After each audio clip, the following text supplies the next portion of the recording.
ఇండి foodies అందరూ ఎలా ఉన్నారు? ఇక్కడ నేనొచ్చేసి ఎక్కడికి వెళ్ళిపోయాను అనుకున్నారా? రీమోడలింగ్ చేసిన హ్యాపీ బేకరీకి అయితే వెళ్ళిపోయానండి. ఎందుకు ఏంటి అని అడగకండే చాలా రోజులైపోద్ది బయట ఫుడ్ తిని, బయట తిరిగి అని మా హస్బెండ్‌ని అడగగానే సరే అని సాయంత్రం అయితే తీసుకెళ్ళిపోయారు.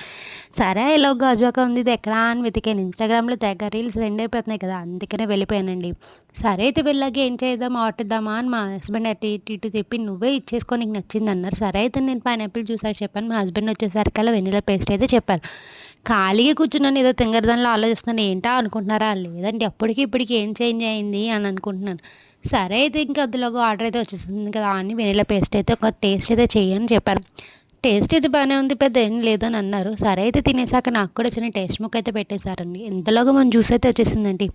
జ్యూస్ మాత్రం నాకేమంత టేస్ట్ అనిపించలేదు. ఎందుకంటే ఎప్పుడు రెగ్యులర్‌గా ఉండేలాగే ఉంటది. మీలో హ్యాపీ బేకరీలో లవర్స్ ఉన్నారు. హ్యాపీ బేకరీలోని ఏ టీ మీకైతే బాగా ఇష్టమో కింద కామెంట్ సెక్షన్‌లో కామెంట్ చేయండి. Bye bye.